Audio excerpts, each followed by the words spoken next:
In a world that moves too fast and speaks too loud, this is your place to slow down, to think deeper, to live with intention. Here, we don't chase the noise. We study the silence. We don't escape discomfort. We learn how to hold it. We don't pretend to have all the answers, but we ask better questions. This channel is where ancient Stoic wisdom meets the real struggles of modern life. It's where you'll learn not just to survive the chaos, but to stay grounded in it. Calm, clear, focused. So, if you're ready to stop reacting and start responding, if you're tired of surface-level advice and want real, timeless insight, you're in the right place. Welcome to Stoic Focus. Let's build inner strength, one breath, one thought, one decision at a time. Part 1. True strength begins when you think less, speak less, and focus more. There's a kind of exhaustion that doesn't come from work or lack of sleep. It comes from the inside, from thinking too much, speaking too quickly, and focusing on everything except what truly matters.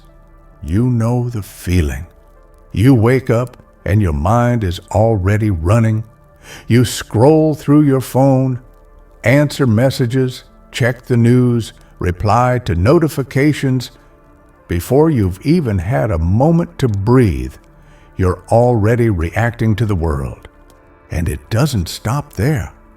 Throughout the day, you say things you don't really mean. You jump into conversations that drain your energy. You overthink a past mistake or replay a moment that went wrong. You keep yourself busy, but deep down, you feel like something is missing. That something is silence, stillness, focus, and most importantly, ownership of your own mind. We've been taught that strength means pushing harder, doing more, proving ourselves. But the Stoics, those ancient thinkers who lived simply but thought deeply, believed the opposite. They believed that real power isn't found in how much noise you make, but in how much control you have over your own reactions. It's not about dominating others. It's about not being dominated by your own impulses. Let me ask you something. When was the last time you truly sat still with no distractions and just listened not to the world, not to other people, but to yourself, to the thoughts that rise, the emotions that pass through you? When was the last time you simply existed without rushing to respond, explain, defend, or impress? Chances are it's been a while, but you're not alone. Most people today are overwhelmed not because they don't have enough time, but because they've given away their attention to things that don't matter. They talk too much because silence feels awkward. They think too much because stillness feels unfamiliar. They multitask not because they're effective, but because they're afraid of slowing down and facing what's inside. But here's the truth. True strength is quiet. It doesn't shout. It doesn't brag. It doesn't react out of impulse. It responds with intention. I remember something a mentor once told me. He said, "A strong man isn't the one who always speaks first, or the one who always wins the argument. He's the one who knows when to speak and when to wait." That stuck with me, because I used to think being strong meant always having something to say, always having a plan, always being ready to jump in. But over time, I realized that the most powerful people I know, they're the ones who pause before they speak. They're the ones who breathe before they act. They're the ones who know how to sit with discomfort and not run from it. Think about this.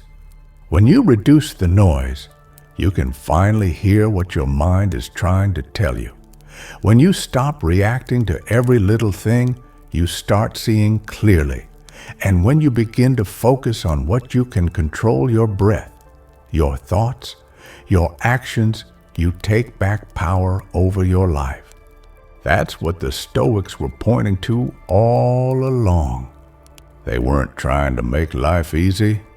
They were trying to make us ready for anything. So here's a thought. Maybe you don't need more motivation. Maybe you don't need to learn more tricks or hacks.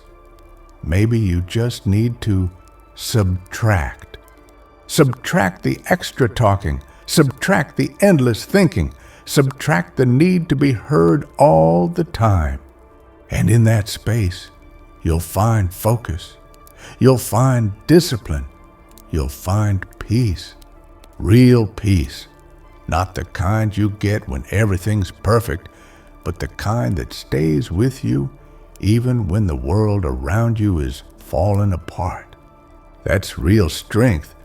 And it starts not when you add more to your life, but when you remove the noise, sit in the stillness, and decide, moment by moment, to act with clarity, to think with purpose, and to speak only when it truly matters. Part 2. Your thoughts are not facts. You are not what you think. There's a thought that shows up uninvited. It might whisper, "You're not enough." Or it might shout, "You've already failed." It lingers, and without even noticing, you start to believe it. Suddenly, your whole day bends around that single sentence. You walk differently. You speak less. You carry yourself like someone who's already lost. All because of a thought. But let me tell you something important. Something the Stoics knew thousands of years ago. Your thoughts are not facts. They're just noise. Your mind generates thoughts the same way your lungs breathe or your heart beats. It doesn't ask for permission. It just creates, and not everything it creates is true. Not everything deserves your attention.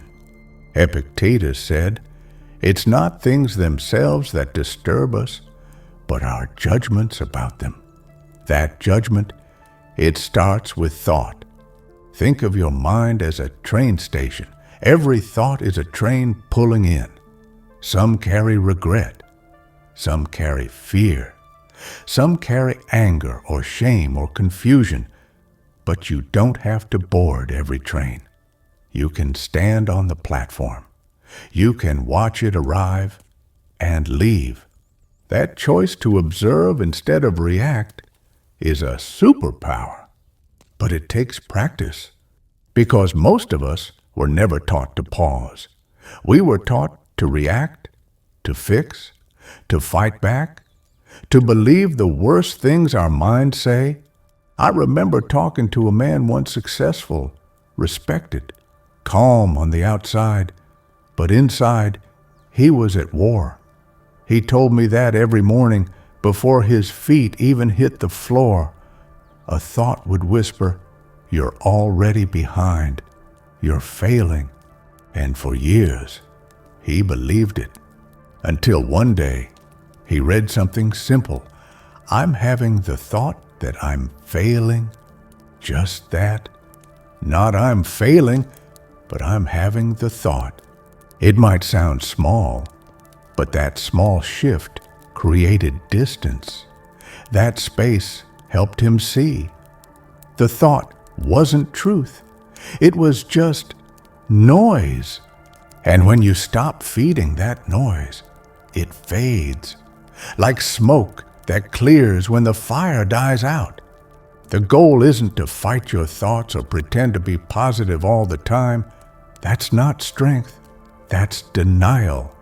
Real strength is knowing this: I don't have to believe everything I think.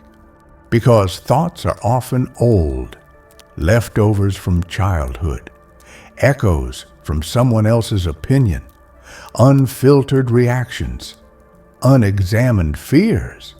And you are not those thoughts. You are the one hearing them. And that means you get to choose. You can say, this thought doesn't serve me. This one makes me smaller.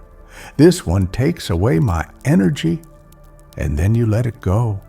Not with anger, not with guilt, but with calm, like setting down a heavy backpack you no longer need to carry. You don't need a retreat in the woods to do this. Just a few minutes each day to breathe, to notice, to ask, is this thought helping me? Is it even true? If not, release it again and again if you must. Because every time you let a harmful thought pass, you take back a little more power. You create space. And in that space, something beautiful grows: clarity, strength, stillness. Not the kind of stillness that hides from life, but the kind that lets you face it head on without being ruled by noise. So the next time your mind says, you can't, or you'll never, or it's too late, pause. Don't board that train. You don't have to go where that thought wants to take you. Stand still, take a breath, and remember, you are not what you think. You are what you choose to believe. Part 3. The quiet ones carry real strength, speak less, mean more. There's a man in every meeting who doesn't say much. He sits back, listens, observes. People talk around him, over him, past him. And then when he finally speaks, everyone stops to listen. Not because he's loud, not because he commands attention, but because he doesn't waste his words. You've probably met someone like that, and maybe you've felt it too. That quiet people often carry the deepest strength. We live in a time where talking is currency, where everyone wants the last word, the loudest opinion, the funniest comeback, and the more we talk, the more we think we're being heard. But noise isn't the same as meaning. Volume doesn't equal value. The Stoics believed that speech should be like gold, rare and purposeful. They didn't speak to fill space. They spoke when they had something worth saying. Marcus Aurelius wrote, "The soul becomes stronger when it remains undisturbed amidst the noise of the world." That line has stayed with me for years because it reminds me you don't have to react to everything. You don't have to explain yourself all the time. You don't owe the world a response to every opinion or insult. Real strength isn't always heard. Sometimes it's felt. Let me tell you a story. There was a man in our office, let's call him Tom. Tom wasn't popular in the usual sense. He didn't make small talk, didn't interrupt, didn't show off. But when Tom spoke, the room changed. He didn't use fancy words. He didn't raise his voice. He just spoke with precision, clarity, stillness, and that stillness made people listen. He once told me, "I only speak when I know it adds something. Otherwise, silence teaches more." That hit me hard, because I used to be the opposite. I filled every gap in conversation. I jumped in to defend myself, to make my point, to be understood. But most of the time, all I was doing was burning energy, trying to control how others saw me, trying to win moments that didn't matter. When you speak without thought, you give your power away. You scatter yourself. But when you choose silence with purpose, you stay anchored, grounded. Speaking less doesn't mean you're weak. It means you're wise enough to wait, to think, to feel, and then respond with intention, not impulse. We've all said things we regret, words tossed in anger, snaps in frustration, explanations that didn't need to be shared. Now think, how often have you regretted staying silent? Silence buys you time. Time to understand, time to breathe, time to choose the version of yourself you want to bring forward. The Stoics believed that restraint wasn't suppression, it was freedom. Freedom from the need to justify, freedom from pointless arguments, freedom from ego-driven noise. And here's the magic: when you stop rushing to respond, you start listening, not just to others, but to yourself. You begin to hear what's behind your words. Is it hurt? Is it pride? Is it fear? And when you pause, you give yourself space to respond from a deeper place. Silence isn't emptiness. It's clarity, it's control, it's presence. So the next time someone presses your buttons, pause, breathe, ask yourself, is this worth my energy? Will these words bring value or just more noise? And if the answer is no, hold the silence. Because the man who can be silent when provoked, the man who doesn't need to defend every opinion, the man who waits until his words are truly needed, that man becomes a presence that doesn't need to raise his voice because everything about him already speaks volumes. Part 4. Control what you can control. Let go of the rest. There are moments in life that feel like everything is crashing at once. The call you didn't want to get, the plan that suddenly falls apart, the person who let you down. The world doesn't ask for permission. It just happens. And in that moment, we feel it, the anger, the fear, the sense of powerlessness, like we've lost the wheel and the storm is taking over. But there's one question that cuts through all of that chaos. What now? Most people don't ask that. They point fingers. They replay the mistake over and over. They wish things were different. But the Stoics, they turn inward. They ask, what is still within my control? Because that's where real power lives. Epictetus, one of the wisest Stoic teachers, said, some things are up to us and some things are not. Simple, but brutal. You can't control the market.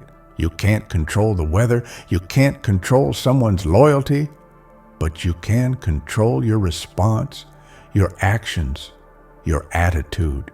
And that changes everything. Let me tell you about a man I once met.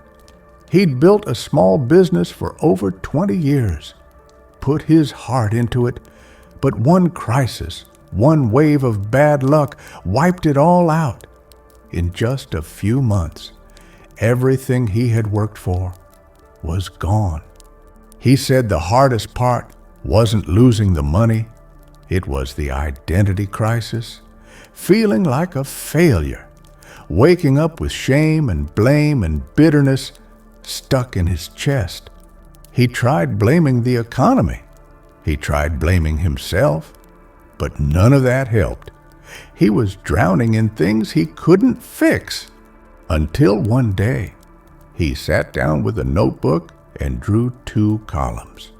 One side, what I can't control. Other side, what I still can. And that changed everything. He started small. He could control his sleep schedule. He could choose how he spoke to himself in the mirror. He could learn new skills, show up with discipline, build something new brick by brick. He didn't rebuild the same business. He rebuilt himself. That's the Stoic path, not fixing the outside world, but mastering the inner one. Because here's the thing, when you waste your energy trying to control the uncontrollable, you burn out. But when you focus on what's yours, your thoughts, your choices, your effort, you build something solid, something no storm can take. Picture a captain at sea. He doesn't control the wind, he doesn't command the waves, but he holds the rudder, he sets the sails, and most importantly, he decides whether to keep going. That's what Stoicism teaches us. You don't have to love the storm, but you can still steer through it. When life hits hard, stop and ask, what do I still control today? Maybe it's your tone of voice. Maybe it's your morning routine. Maybe it's the choice to breathe instead of explode. And when you stack those small choices day after day, you create momentum. You create peace. Not because life is easy, but because you've taken ownership of your part in it. Marcus Aurelius ruled an empire, but even he admitted you have power over your mind, not outside events. Realize this, and you will find strength. That's what kept him grounded through war, loss, betrayal. And it can keep you grounded too. So, if today feels heavy, if you're carrying something too big, too unfair, too uncertain, pause, take a breath, draw your line in the sand, let go of what you can't hold, and give everything you've got to what you can.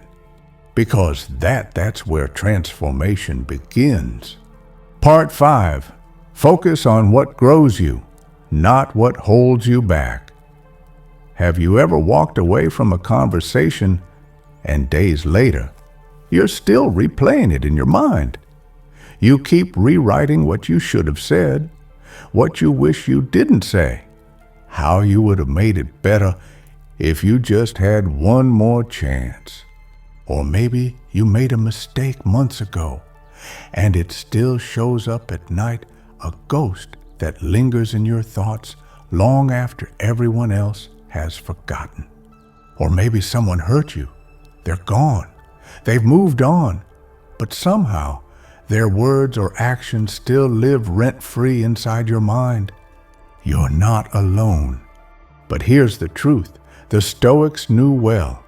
Your mind is fertile soil. Whatever you plant, it will grow. If you feed it guilt, pain, and resentment, don't expect to harvest peace. The problem isn't remembering, it's looping. It's getting stuck in a story that no longer serves you. You turn your mind into a prison, and you're holding the key the whole time. Marcus Aurelius once wrote, "A man's life is what his thoughts make of it." And that's not just poetry. It's a call to action. Because you might not be able to change the past, but you can change your relationship with it. You can decide what you focus on from this point forward. Let me tell you about someone I know. A close friend of mine carried anger for years toward someone who betrayed him.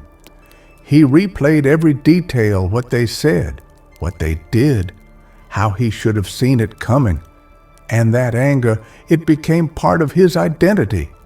He was the guy who got burned. It drove him, but it also drained him. One day he said something that changed everything. He said, "I realized I've already paid the price once. Why am I still paying interest?" That hit me like a ton of bricks. Because how often do we do that? We get hurt, then keep hurting ourselves by holding on. We relive pain like it's a debt we still owe. But the Stoics offer us a better path. They teach us to focus not on what was lost, but on what can still be built. The past doesn't define you unless you let it. It's just raw material. What matters is what you choose to do with it. You can carry it like a weight, or you can use it like a hammer to build, to reshape, to grow. So the question becomes, what are you feeding your attention to? Because attention is your most powerful tool, and wherever it goes, your energy follows. Maybe it's time to stop asking, why did this happen? And start asking, what can I grow from this? The Stoics never said you should ignore your emotions. They said you should transform them. Let pain point to what still needs healing. Let memory remind you what matters. Then come back to now. Because now is the only moment where growth happens. Not yesterday, not someday. Now. Every time your mind drifts backward, you can gently bring it back to your breath, to your body, to your purpose. That doesn't mean the past disappears. It means it stops owning you. And when your attention is aimed toward what builds you, you become someone different, more grounded, more present, more powerful. So if something from your past is still echoing, don't shove it down. Don't run from it. Face it. And then, with clarity and compassion, say to yourself, I choose to stop giving this more of my energy today. Even if it's just for 1 hour, even if it's just for this breath. And slowly, day by day, your focus becomes your foundation, and your growth becomes your quiet revenge, not against others, but against the version of you who stayed stuck. Part 6. In the silence, you return to yourself. There's a noise that drains you, and it's not the sound of traffic or the hum of technology. It's the noise inside your own mind. The endless internal dialogue, the comparison, the planning, the second guessing, the trying to fix everything, solve everything, respond to everything. From the second we wake up, we're pushed into motion. Check your phone, answer messages, keep up. Don't fall behind. And in that constant push, we don't just lose time, we lose ourselves. We forget what we actually think, what we actually want, what we actually feel. That's why the Stoics valued silence so deeply, not as absence, but as space, sacred space. Because silence doesn't mean nothing is happening. It means something deeper is finally allowed to happen. When the outside world quiets down, you can finally hear your own voice, not the one shaped by pressure or performance, but the one that was always there, waiting to be heard. Let me tell you a story. A man once told me he couldn't stand silence. He packed every hour of his day with activity, work, podcasts, background noise. Even during meals, he'd watch videos or scroll his feed. He told me, if I sit in silence for even 5 minutes, I start to panic. One day, during a stressful week, he had a full-blown anxiety attack in his car. No music, no distractions, just him, alone, with the thoughts he'd been avoiding. He told me something I'll never forget. He said, that silence didn't break me. It showed me I'd already been broken. I just never slowed down enough to see it. So he started small, 5 minutes a day, no phone, no noise, just breath and presence. And in those minutes, he slowly began to rebuild a connection with himself, one breath, one quiet realization at a time. Silence is where truth lives. That's why Marcus Aurelius wrote at night, alone in silence, not for applause, but to sort his thoughts, to listen to his mind before commanding an empire. That's why Epictetus taught that a wise person speaks by choice, not by habit, and why what's left unsaid often says the most. Because silence isn't emptiness, it's a filter. It separates what's real from what's noise. It lets you see what matters, what distracts, who you are without the world watching. But here's the catch. Silence also confronts you. It shows you what you've been avoiding, what hurts, what needs healing, what you've outgrown. It's not always comfortable, but it's always necessary. Because that's where change happens, not in chaos, but in stillness. If you ever feel lost, don't chase more noise. Don't scroll, distract, or numb. Chase silence. Turn off the distractions. Put your phone down. Shut the door. Close your eyes and just sit. Not because silence is easy, but because silence is honest. And in that space, you meet yourself again. The part of you that's not shaped by the world's expectations. The part of you that isn't always performing. The part that's whole, even if tired, even if wounded, still whole. Because only a person who can be still can truly listen. And only someone who listens can live with purpose. In the end, silence isn't weakness. It's presence. It's clarity. It's real power.